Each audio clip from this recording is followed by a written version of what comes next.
कहानी की शुरुआत में लॉरेंस नाम का एक साइंटिस्ट एक डैम पर भूकंप की जांच कर रहा होता है, जबकि उसका साथी किम डैम के अंदर जाकर स्थिति का जायजा ले रहा होता है। तभी अचानक तेज भूकंप आता है और डैम टूटने लगता है। ये देखकर लॉरेंस तुरंत लोगों की जान बचाने में लग जाता है। वहीं किम भी तेजी से बाहर निकलने की कोशिश करता है। भागते हुए किम की नजर एक डरी हुई छोटी बच्ची पर पड़ती है। वह उसे उठाकर आगे की ओर दौड़ पड़ता है, लेकिन भूकंप इतना तेज होता है कि डैम लगातार टूटता जा रहा होता है। इसी बीच अचानक किम के पैरों के नीचे का हिस्सा भी टूट जाता है। गिरने से ठीक पहले वह उस बच्ची को लॉरेंस की तरफ फेंक देता है और उसकी जान बचा लेता है। जब किम पीछे मुड़कर देखता है तो उसे एहसास होता है कि उसके पैर में एक लोहे की रॉड घुस चुकी है और अब उसका बचना लगभग नामुमकिन है। वह उस बच्ची को प्यार से देखता है और कहता है कि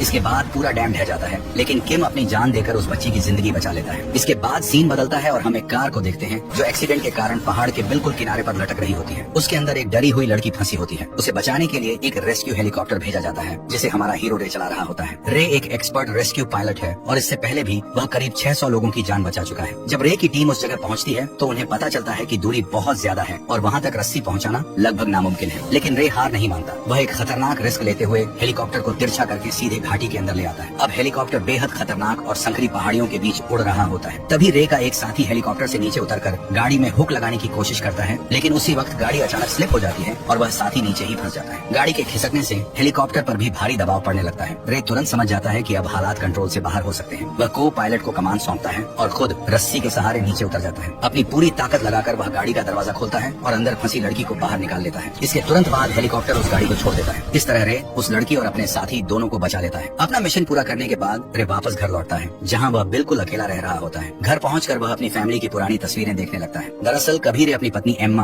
बड़ी बेटी ब्लैक और छोटी बेटी मैलोरी के साथ बेहद खुशहाल जिंदगी जी रहा था। लेकिन एक साल पहले सब कुछ बदल गया। जब रे अपनी बेटी मैलोरी को राफ्टिंग पर लेकर गया था, तब एक हादसे में उसकी डूबकर मौत हो गई थी। अपनी बेटी को खोने का यह दर्द रे को अंदर तक तोड़ देता है। इसी वजह से वह धीरे धीरे अपने परिवार से दूर हो जाता है और आखिरकार सबसे अलग रहने लगता है। इसी बीच डैम वाले हादसे के कारण रे की छुट्टियां भी कैंसिल हो जाती हैं और उसे दोबारा ड्यूटी पर बुला लिया जाता है। काम पर जाने से पहले रे अपनी बेटी ब्लैक से मिलने पहुंचता है, लेकिन वहां पहुंचते ही उसकी नजर अपनी पत्नी एम्मा के नए बॉयफ्रेंड डेनियल पर पड़ती है। उसे वहां देखकर रे को काफी गुस्सा आता है और वह वहां से काम पर निकल जाता है। इधर ब्लैक भी डेनियल के साथ सैन फ्रांसिस्को के लिए निकल जाती है। वहां पहुंचने के बाद डेनियल एक जरूरी मीटिंग के लिए चला जाता है, जबकि ब्लैक लॉबी में बैठकर उसका इंतजार करने लगती है। इसी दौरान उसकी नजर सामने बैठे बेन नाम के एक लड़के पर पड़ती है। बेन जैसे ही ब्लैक को देखता है वह उस पर फिदा हो जाता है और घबराहट में अपनी कॉफी गिरा देता है। ये देखकर ब्लैक मुस्कुराते हुए बेन को टिश्यू पेपर देते हुए पूछती है, तुम मेरे स्टेप डैड से मीटिंग करने वाले हो? इस पर बेन कहता है कि नहीं, डेनियल तो इस कंपनी का बॉस है और वह यहाँ सिर्फ जॉब इंटरव्यू देने आया है। तभी वहाँ बेन का भाई ओली भी पहुँच जाता है। वह बिना किसी हिचकिचाहट के सीधे ब्लैक से बेन के लिए उसका फोन नंबर मांग लेता है। ये सुनकर ब्लैक हंस पड़ती है, जबकि बेन शर्म के मारे ओली को चुप कराने की कोशिश करता है। लेकिन ओली कहता है कि उसे पूरा यकीन है कि अगर वे यहाँ से चले गए तो बेन बाद में पछताएगा कि उसने ब्लैक का नंबर क्यों नहीं मांगा। इसी बीच एक लड़की वहाँ आती है और बेन को उसके इंटरव्यू के लिए अंदर बुला लेती है। बेन के जाने के बाद ओली और ब्लैक बातचीत करने लगते हैं और देखते ही देखते दोनों के बीच अच्छी दोस्ती हो जाती है। दूसरी तरफ एम्मा एक ऊंची बिल्डिंग के टॉप फ्लोर पर लंच कर रही होती है। तभी उसे रे की कॉल आती है। रे अपने कल के बर्ताव के लिए उससे माफी मांगता है। एम्मा कहती है कि कोई बात नहीं, उसे यह बात पहले ही बता देनी चाहिए थी। तभी अचानक वहाँ जोरदार भूकंप आ जाता है। एम्मा घबराकर रे को बताती है कि यहाँ भूकंप आ गया है। ये सुनते ही रे उसे तुरंत छत पर जाने को कहता है और कहता है कि वह हेलीकॉप्टर लेकर वहीं आ रहा है। एम्मा अपनी जान बचाने के लिए तेजी से छत की तरफ भागती है। पूरी बिल्डिंग में भूकंप की वजह से भारी अफरा तफरी मच जाती है। जब वह छत पर पहुँचती है तो हर तरफ भयानक तबाही का मंजर होता है। तभी अचानक छत का एक हिस्सा टूट जाता है और एम्मा नीचे गिर जाती है, जिससे उसे चोटें भी आती हैं, लेकिन वह किसी तरह दोबारा ऊपर चढ़ जाती है। इसी बीच रे भी हेलीकॉप्टर लेकर वहां पहुंच जाता है। उसे देखकर एम्मा थोड़ी राहत महसूस करती है, लेकिन तभी बिल्डिंग में भीषण आग लग जाती है और एम्मा तेजी से हेलीकॉप्टर की तरफ भागने लगती है। रे हेलीकॉप्टर को ऑटो पायलट पर सेट करता है और उसकी मदद के लिए रस्सी नीचे फेंक देता है। तभी एक विशाल बिल्डिंग नीचे गिर जाती है, जिसके इम्पैक्ट से आसपास की दूसरी बिल्डिंग्स भी गिरने लगती है। एम्मा दौड़कर रस्सी पकड़ लेती है और रे उसे ऊपर खींच लेता है। वह पूछता है, तुम ठीक तो हो? एम्मा कहती है, मैं ठीक हूँ। रे तुरंत हेलीकॉप्टर को वहाँ से निकालने की कोशिश करता है, लेकिन तभी एक बिल्डिंग हेलीकॉप्टर से टकरा जाती है, जिससे वह डैमेज हो जाता है। फिर भी रे किसी तरह हेलीकॉप्टर को गिरती हुई बिल्डिंग्स के बीच से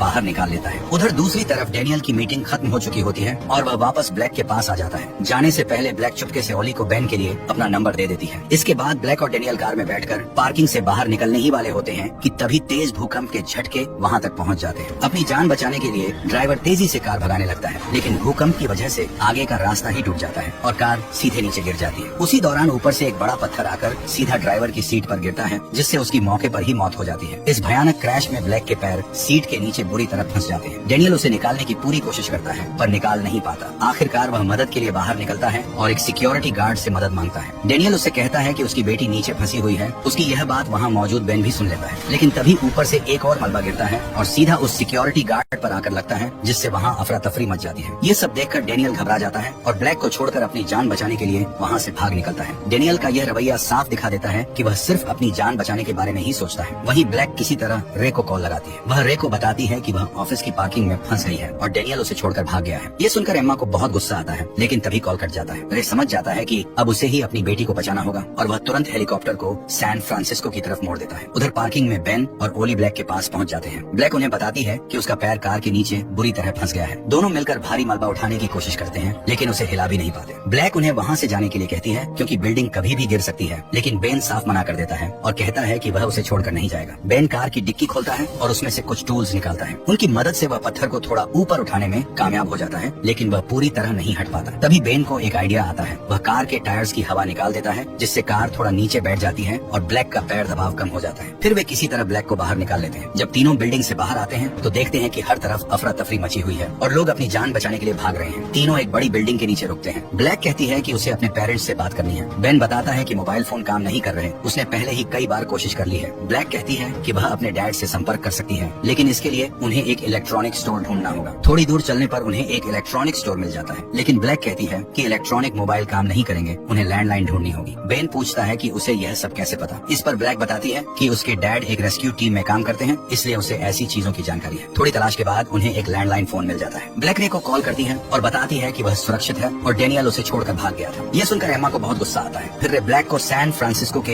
एक ऊंचे टावर पर जाने को कहता है, जहां वह उन्हें लेने आ रहा होता है। इसके बाद एम्मा डेनियल को कॉल करती है और उससे ब्रेकअप कर लेती है, जिससे रे भी खुश हो जाता है। थोड़ा आगे जाने पर हेलीकॉप्टर का इंजन फेल हो जाता है, क्योंकि वह पहले एक बिल्डिंग से टकरा चुका था। रे किसी तरह हेलीकॉप्टर की सेफ क्रैश लैंडिंग एक स्टोर के अंदर करवा देता है। किस्मत से दोनों को कोई गंभीर चोट नहीं लगती और वे स्टोर से बाहर निकल आते हैं। रे कार का दरवाजा खोलने की कोशिश करता है, इस उम्मीद में कि कोई खुल जाए, लेकिन तभी उनकी नजर एक ट्रक पर पड़ती है जो पहले से खुला हुआ होता है। एम्मा देखती है कि किसी ने वह ट्रक चोरी किया हुआ है। रे कहता है कि ठीक है, हम इसे फिर से चुरा लेते हैं। तभी एक आदमी रे के सिर पर बंदूक तान देता है, लेकिन समय कम होने की वजह से रे एक ही पंच में उसे गिरा देता है और ट्रक लेकर वहाँ से निकल जाता है। जब वे सैन फ्रांसिस्को के करीब पहुँचते हैं तो रे देखता है कि दो बुजुर्ग लोग उन्हें रुकने का इशारा कर रहे हैं। रे ब्रेक लगाता है और बाहर जाकर देखता है कि भूकंप की वजह से जमीन के बीच एक गहरा दरार बन चुका है। रे उन दोनों से सैन फ्रांसिस्को जाने का रास्ता पूछता है। वे बताते हैं कि उन्हें फिर से 70 मील पीछे जाना होगा। यह सुनकर दोनों निराश हो जाते हैं, क्योंकि उनके पास समय नहीं होता। तभी रे की नजर उस आदमी की टोपी पर पड़ती है जिस पर प्लेन बना होता है। इसके बाद रे उन्हें अपनी कार देकर उनका प्लेन ले लेता है। जब वे सैन फ्रांसिस्को पहुंचते हैं तो रे देखता है कि पूरा शहर तबाह हो चुका है और प्लेन को लैंड करने की कोई सुरक्षित जगह नहीं बची है। रे फैसला करता है कि उन्हें प्लेन से जंप करना होगा। यह सुनकर एम्मा डर जाती है, लेकिन रे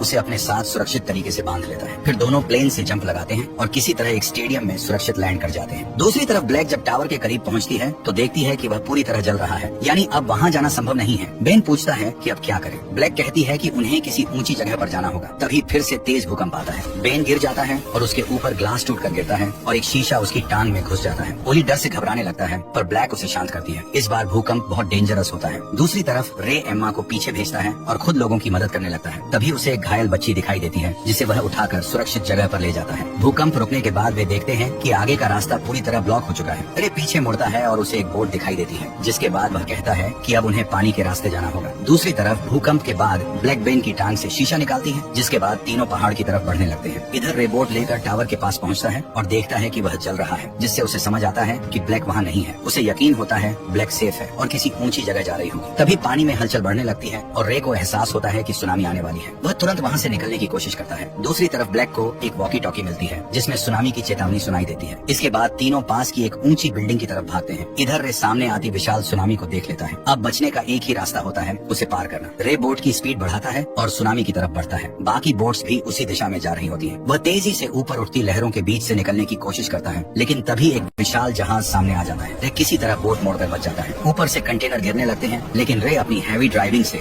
बोट को बचा लेता है। इसी बीच वह जहाज ब्रिज से टकरा जाता है, जिस पर डेनियल भी मौजूद होता है और पूरा ब्रिज टूट जाता है। इसके बाद सुनामी तेजी से शहर की ओर बढ़ने लगती है। दूसरी तरफ ब्लैक बेन और ओली के साथ एक ऊंची बिल्डिंग पर पहुंचती है। तभी वह देखती है कि विशाल सुनामी उनकी तरफ आ रही है। तीनों जल्दी से पिलर्स पकड़ लेते हैं। कुछ ही देर में सुनामी बिल्डिंग से टकराती है, लेकिन किस्मत से बिल्डिंग गिरती बाकी नहीं है। तीनों किसी तरह एक टेबल को पकड़कर खुद को संभाल लेते हैं और धीरे धीरे ऊपर की मंजिल पर पहुंच जाते हैं, जहां अभी पानी नहीं पहुंचा होता। जब ब्लैक खिड़की से बाहर देखती है तो उसे दूर रे दिखाई देता है जो बोट में उन्हें ढूंढ रहा होता है। ब्लैक उसे आवाज देती है, लेकिन दूरी ज्यादा होने की वजह से वह सुन नहीं पाता और आगे बढ़ जाता है। तभी एम्मा की नजर लाइट पर पड़ती है जो उनकी बोट पर आ रही होती है। जब दोनों मुड़ते हैं तो ब्लैक को देखते हैं। उसे देखकर दोनों बहुत खुश हो जाते हैं। तभी बिल्डिंग में पानी भरने लगता है और पानी अंदर चला जाता है। पानी के तेज बहाव की वजह से बेन और ओली ब्लैक से अलग हो जाते हैं। बेन किसी तरह ओली को सुरक्षित बाहर निकाल लेता है, लेकिन ब्लैक अंदर ही फंस जाती है। रे तुरंत बोट से जंप लगाकर उसके पास पहुंचता है। ब्लैक कहती है कि दरवाजा फंस गया है। रे उसे कहता है, फिक्र मत करो, मैं तुम्हें बचा लूंगा। वह दरवाजा खोलने की कोशिश करता है पर कर नहीं पाता। ब्लैक रोते हुए कहती है, मुझे बहुत डर लग रहा है डैडी। तभी पूरी बिल्डिंग पानी में डूबने लगती है और ब्लैक की सांस रुकने लगती है, जिससे वह बेहोश हो जाती है। रे अपनी पूरी ताकत लगाकर आखिरकार दरवाजा खोल देता है और ब्लैक को बाहर निकाल लेता है। वह उसे लेकर ऊपर आता है जहाँ बेन और ओली पहले से मौजूद होते हैं। बेन बाहर निकलने के लिए शीशा तोड़ने लगता है। एम्मा उसे देखती है और हटने का इशारा करती है, जिसके बाद वह बोट से शीशा तोड़ देती है। सभी लोग किसी तरह बोट में बैठकर बाहर निकल आते हैं। रे ब्लैक की छाती दबाकर उसे होश में लाने की कोशिश करता है पर वह होश में नहीं आती। सबको लगता है कि ब्लैक अब नहीं रही, लेकिन रे हार नहीं मानता। कुछ ही देर बाद ब्लैक होश में आ जाती है, जिससे सब बहुत खुश हो जाते हैं। इसके बाद न्यूज में बताया जाता है कि भूकंप खत्म हो चुका है और मिलिट्री मदद कार्य में लगी हुई है। फिल्म के अंत में सभी एक साथ खड़े होते हैं। ब्लैक और बेन एक दूसरे के करीब आ जाते हैं और रे व एम्मा फिर से साथ हो जाते हैं। तो दोस्तों, हमारी आज की स्टोरी यहीं पर खत्म होती है। मिलते हैं अगली वीडियो में। Take care.